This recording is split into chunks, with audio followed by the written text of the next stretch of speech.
Hai, selamat pagi, siang, sore, malam teman dengar. Kembali dengan ku Ilham Hadi. Dan sekarang aku akan membacakan pembacaan novel Pergi karya Terelie. Sekarang sudah bab 24 dengan judul Keluarga Lin Sekali Lagi. By the way, mohon maaf karena 1 minggu atau 2 minggu kemarin aku nggak on cam ya, karena ya nggak apa-apa sih, malas aja gitu. Sekarang agak dengan nuansa baru kayak gini, semoga kalian suka ya.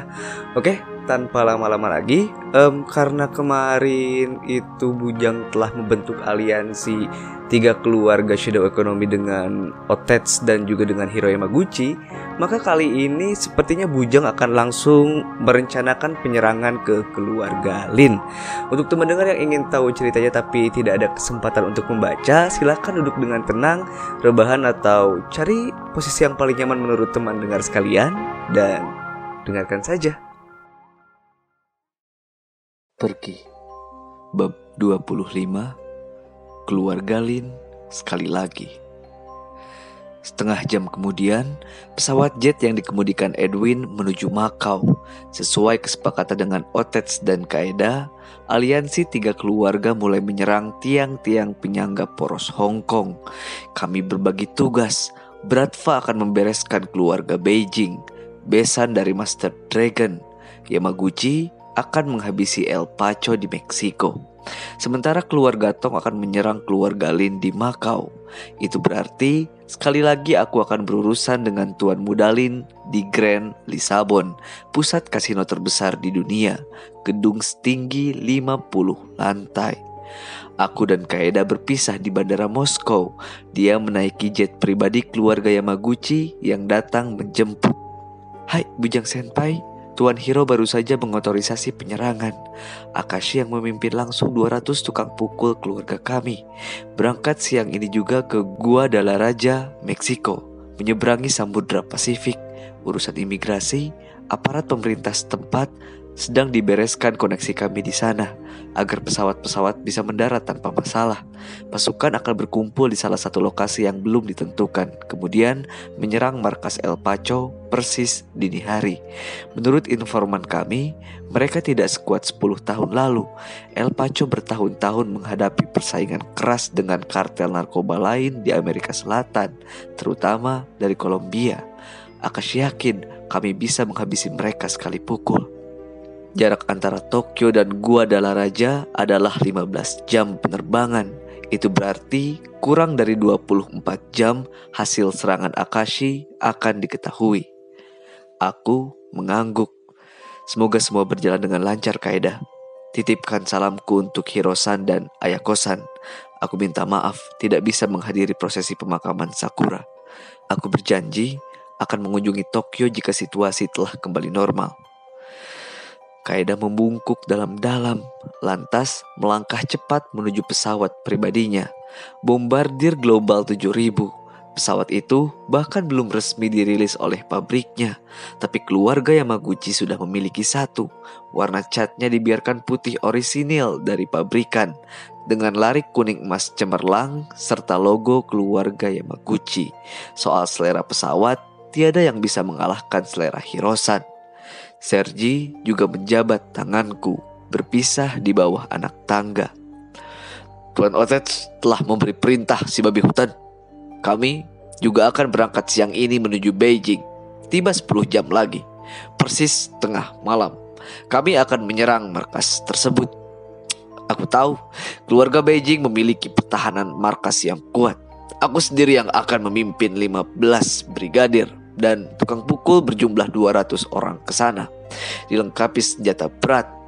Berdebah itu tidak akan punya ide sama sekali teknologi senjata terbaru apa yang akan menyerang mereka. Aku mengangguk, balas menjabat tangan Sergi. Pastikan kalian selalu berhati-hati dan waspada, Sergi. Keluarga Beijing memiliki tukang pukul terlatih yang setia. Mereka tidak akan mudah menyerah. Dan pastikan tidak ada satu berita pun yang lolos ke media, wartawan luar. Semua harus berjalan dalam senyap. Bersihkan sisa-sisa peperangan secepat mungkin. Jika operasi ini terdengar oleh pihak ketiga, segera buat alasan terbaik apa yang sedang terjadi. Perang antar geng atau sejenis itulah. Sergi balas mengangguk. Dia jelas berpengalaman mengatasi masalah tersebut. Kemudian balik kanan, naik ke sedan hitam, segera meninggalkan apron bandara. Aku menatap mobil-mobil itu hingga hilang di kelokan. Sementara pesawat Kaeda juga sudah bergerak ke runway, kemudian mengudara menuju Tokyo. Aku menghela napas. Siang ini, aliansi 3 keluarga mulai bergerak, menyerang 3 tiang penyangga poros Hong Kong. Aku sendiri akan memimpin langsung serangan ke Makau. Setelah Meksiko, Beijing, dan Makau runtuh, kami bisa fokus menghadapi Hong Kong. Dalam perang ini, kami bukan Master Dragon yang memilih diam-diam mengirim pembunuh bayaran untuk menghabisi kepala keluarga. Kami akan menyerang secara terbuka. Aku bergegas menaiki anak tangga pesawat, disusul oleh Salonga. Makau, Edwin, tujuan berikutnya. Baik, Tauke besar. Point of destination, Makau. Edwin mengangguk. Kopilotnya segera menutup pintu pesawat. Setengah jam sejak kejadian di pabrik Tool Sky, pesawat jet keluarga Tong kembali mengangkasa, terbang menuju titik berikutnya. Salonga meluruskan kaki. Dia terlihat santai. Di dalam pesawat, aku melakukan serangkaian telepon penting, menyiapkan pasukanku. Yang pertama adalah Togar. Siapkan 6 letnan dan 100 tukang pukul terlatih. Segera berangkat siang ini juga ke Makau. Lengkapi mereka dengan senjata. Hubungi Parwes agar dia membantu izin mendarat pesawat, serta menyiapkan base camp tidak jauh dari Grand Lisabon. Juga hubungi Yuki dan Kiko. Mereka ikut berangkat bersamaku ke Makau. Aku membutuhkan si kembar. Pronto, Tauke besar? Togar menjawab semangat. Dia sudah menunggu momen ini. Perang. Aku juga akan ikut berangkat, Tauke. Tidak, posisimu tetap di sana, Togar. Tapi Tauke, Togar protes. Seharusnya aku yang memimpin serangan ini. Lihatlah, keluarga lain mempercayakan kepada tukang pukul terbaik mereka. Bratva, Yamaguchi, tidak ada kepala keluarga yang memimpin langsung. Bagaimana jika terjadi sesuatu dengan Tauke? 1, aku selalu mempercayaimu, Togar. Dan dalam kasus ini, aku mempercayakan keamanan seluruh bisnis keluarga Tong di tanganmu. 2, kau selalu lupa. Akulah tukang pukul terbaik di keluarga Tong. Maka aku sendiri yang akan memimpin serangan. Kau tetap di sana. Pastikan saja pesawat itu mendarat di Makau sebelum matahari tenggelam. Togar terdiam sejenak, baru menjawab. Pronto, Tauke besar. Yang kedua adalah White. Mantan marinir yang beralih profesi menjadi koki itu sedang berada di restorannya di bawah. Franz yang mengangkat telepon di lantai 2. Halo Franz, aku mengenali suaranya. Oh halo Bujang.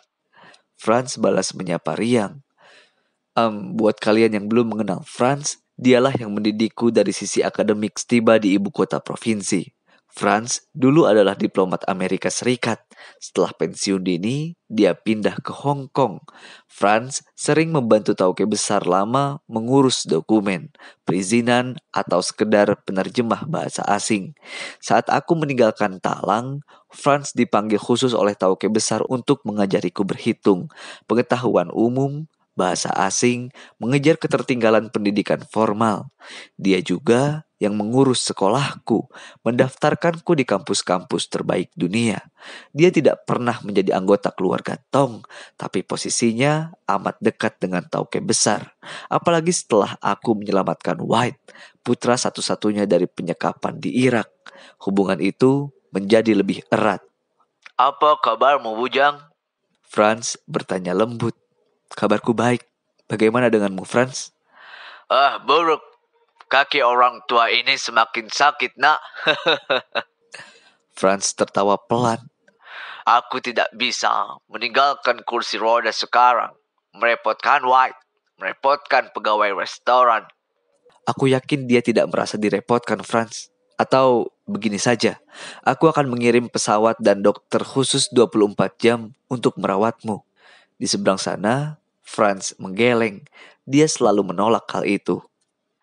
Aku mendengar kabar soal percobaan pembunuhan itu, Bujang. Franz pindah ke topik percakapan lain. Kau harus hati-hati sekali menghadapi Master Dragon. Dia musuh yang amat licik. Seluruh daratan Hong Kong ada dalam kekuasaannya. Tidak ada area yang luput dari pengawasannya. Aku bisa melihat tukang pukulnya sesekali melintas di depan restoran White. Belalai kekuasaannya ada di mana-mana. Jutaan penduduk Hong Kong tidak menyadari tentang Master Dragon. Tapi aku tahu, mata tuaku tetap awas. Terima kasih atas nasihatnya, Franz. Dan aku belum sempat menjenguk pusara Tauke besar. Franz menghela napas panjang. Sejak dia meninggal, aku belum menyapa kuburnya. Dia pastilah kesepian di sana. Tidak punya teman, kerabat. Aku sudah membakar mobil, rumah, apartemen, uang, bahkan pistol untuk menemaninya. Semoga dia bahagia. Aku mengangguk. Franz mempercayai tradisi Tionghoa.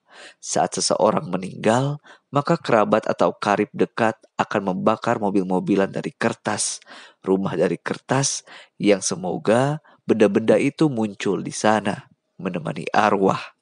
Tapi mungkin baru Franz yang pertama kali mengirim pistol-pistolan dari kertas. Entahlah, apakah Tauke besar membutuhkan pistol di alam sana? Jika kau mau, aku bisa menyuruh Edwin menjemputmu di Hong Kong, Franz. Membawamu langsung ke sini agar bisa menjenguk pusara Tauke besar. Helikopter juga bisa disiapkan. Aku mengusulkan sesuatu. Sebenarnya itu sudah berkali-kali kuusulkan kepadanya. Mungkin baik adanya jika pusara Tauke besar dikunjungi oleh Franz. Untuk salah seorang kepala keluarga shadow ekonomi, Tauke besar dulu dikuburkan jauh dari kemegahan dan prosesi hebat. Dia dikuburkan tanpa seorang kerabat, teman yang menyaksikan di pemakaman kampung Cina. Tidak jauh dari sekolah agama milik tuanku imam.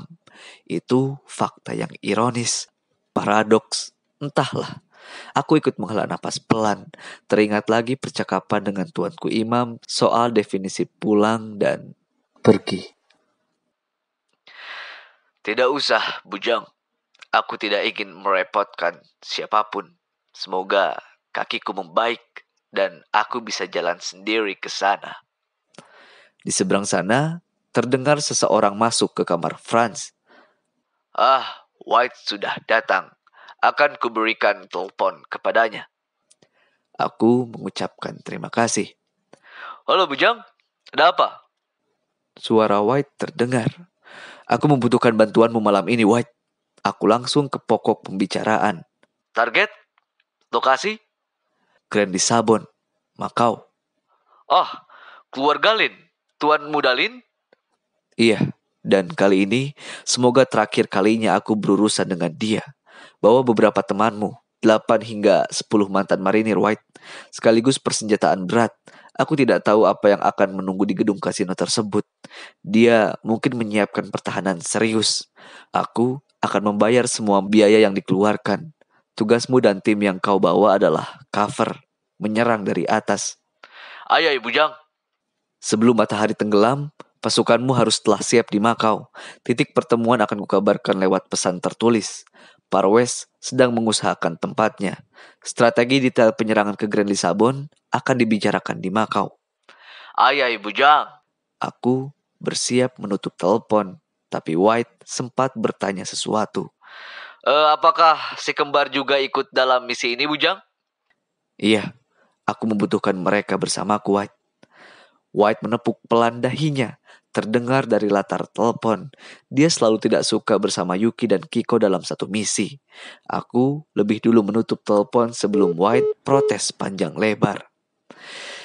Yang ketiga ku telepon adalah Tondo, Salonga yang bicara lewat telepon genggam satelit milikku. Aku mendengarkan Salonga berbicara dalam bahasa Tagalog dengan salah satu muridnya di sekolah menembak Tondo.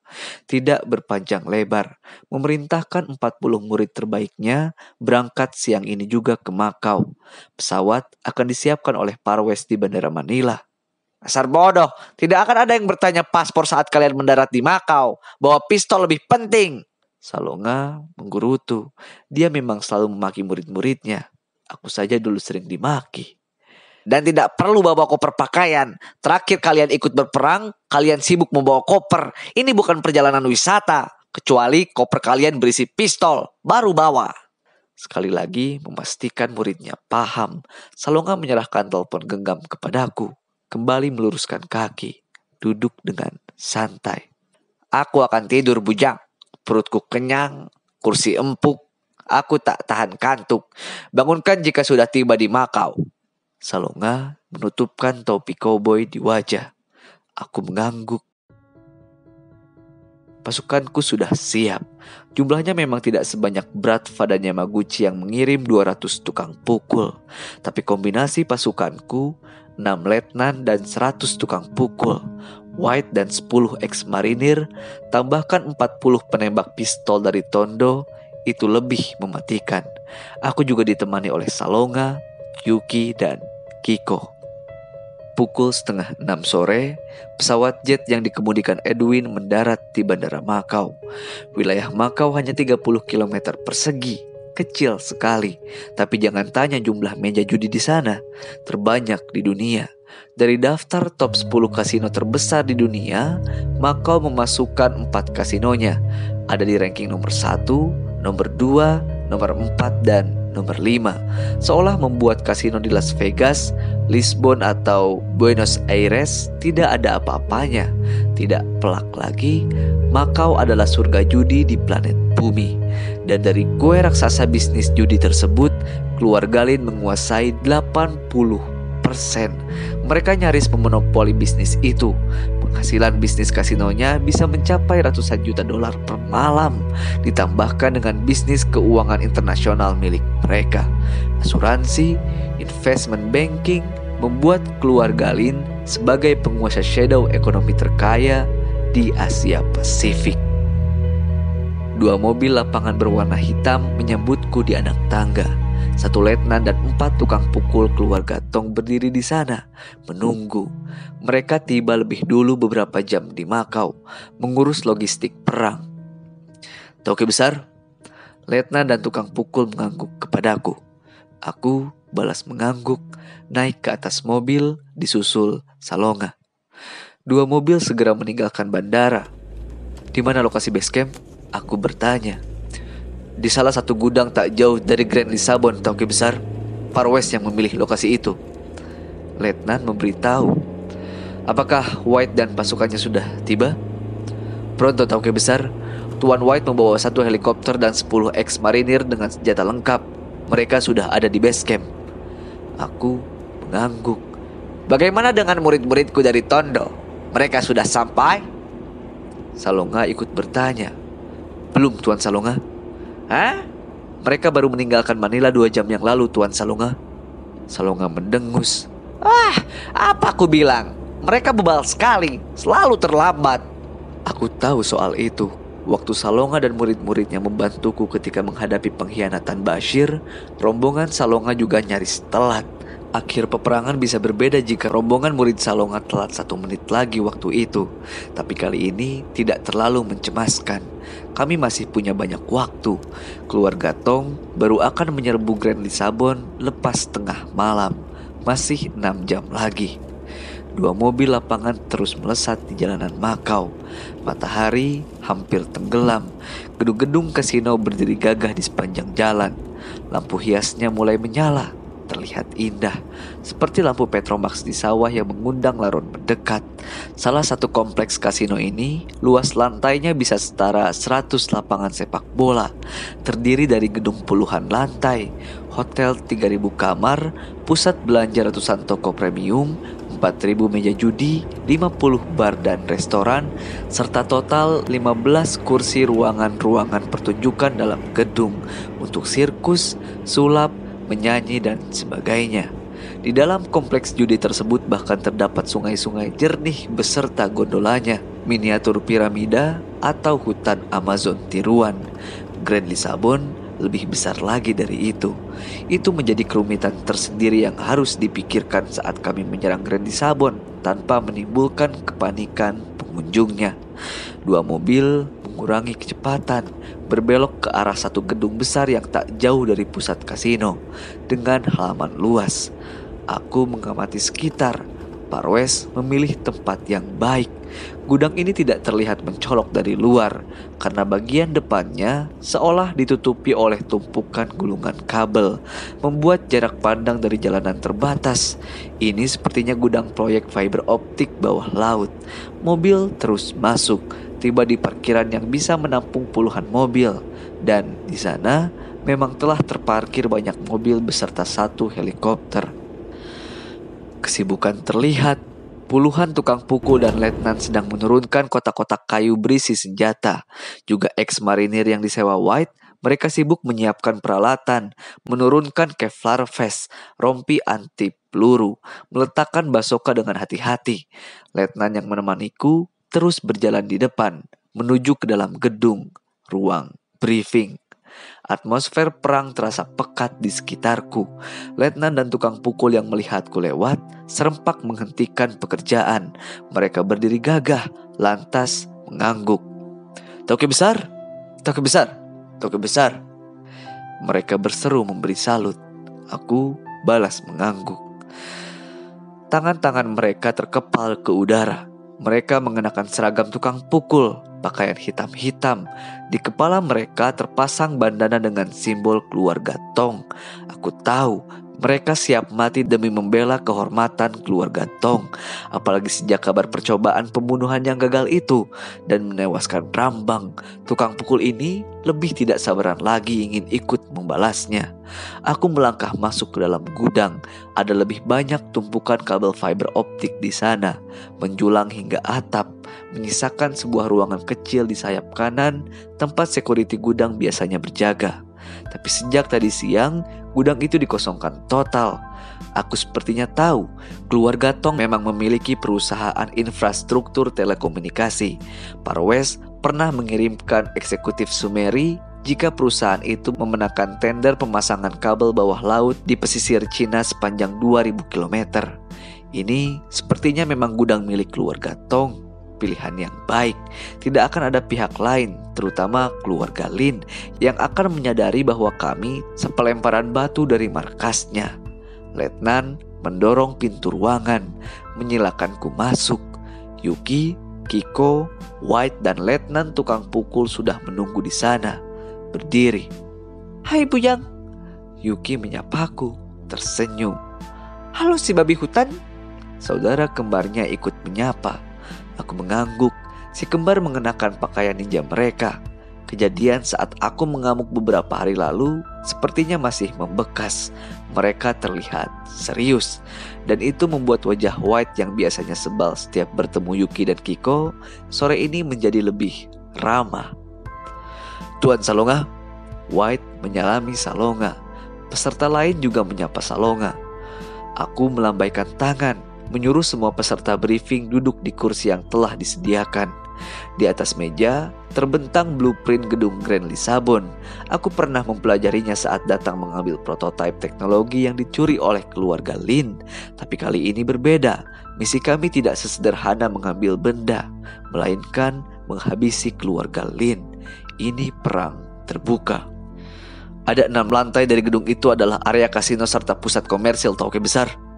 Seorang letnan mulai menjelaskan situasi terkini. Ada setidaknya 4.000 pengunjung setiap malamnya. 6 lantai ini dijaga ketat oleh mereka. Setidaknya ada 100 tukang pukul di sini. 30 lantai berikutnya adalah kamar hotel. Data terakhir, dari 3.200 kamar yang ada di sana, okupansinya 85% terisi. 4 lantai berikutnya adalah perkantoran bisnis keuangan keluarga Lin. Bisa dipastikan setelah pukul 10 malam akan kosong. Menurut informasi, hotel dan perkantoran tidak dijaga. Siapapun bisa melintasinya sepanjang memiliki kartu akses. Setelah melewati lantai kasino, praktis tidak masalah. Hingga lantai 40. Peserta briefing memperhatikan penjelasan. Tersisa 10 lantai di bagian atas gedung markas keluarga Lin, lantai 40 hingga 50.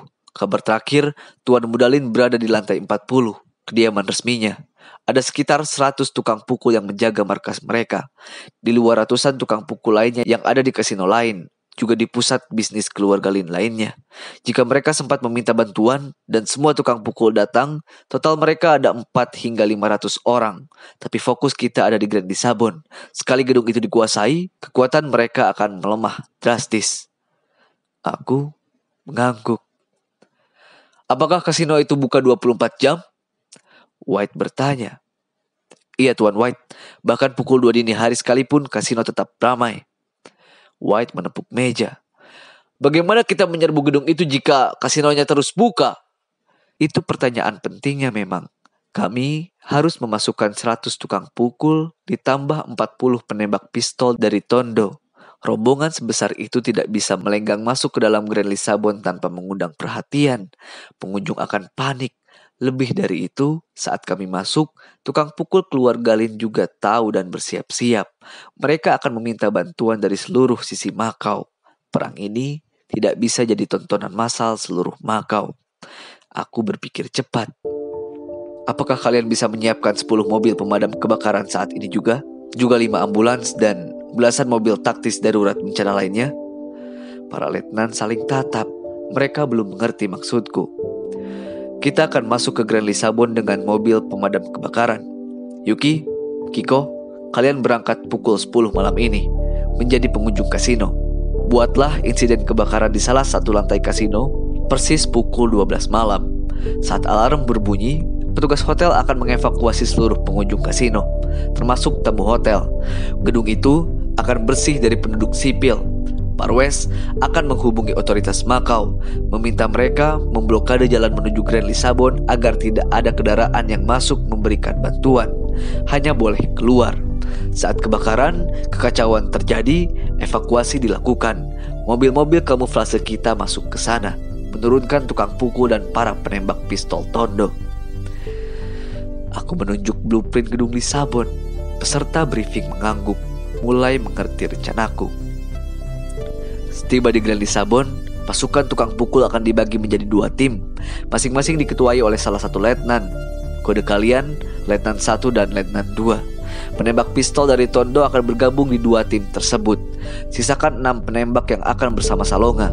2 tim langsung menyerbu ke Grand Lisabon dari bawah, terus naik menuju lantai 40. Dibagi menjadi 2 sisi, dari sisi timur, lobi utama, dan dari sisi barat, pintu belakang gedung.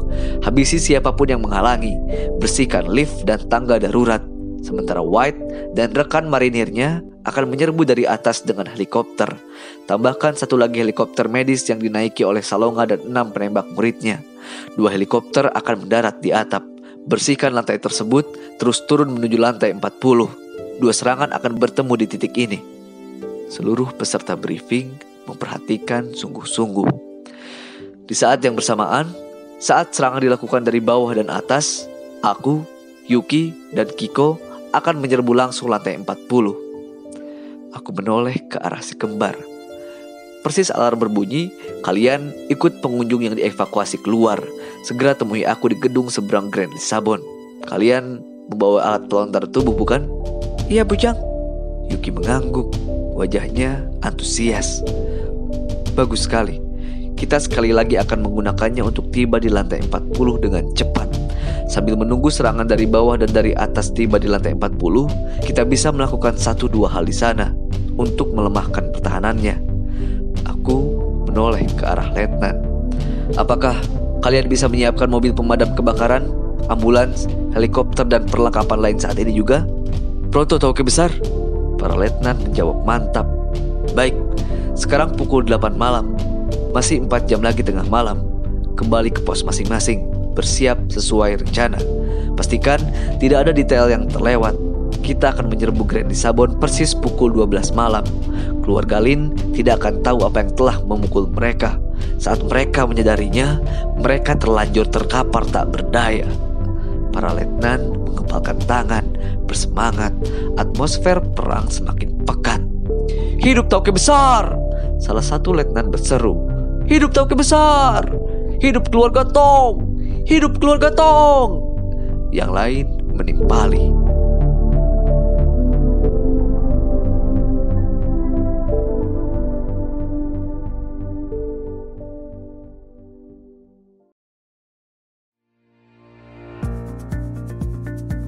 Itulah tadi pembacaan novel Pergi karya Terelie bab 24 dengan judul Keluar Galin Sekali Lagi. Di sini akhirnya Bujang kembali bergabung dengan tim terbaiknya. Dan kayaknya akan ada pertempuran besar nih di bab selanjutnya. Oleh karena itu kita nantikan saja kelanjutannya di bab selanjutnya ya.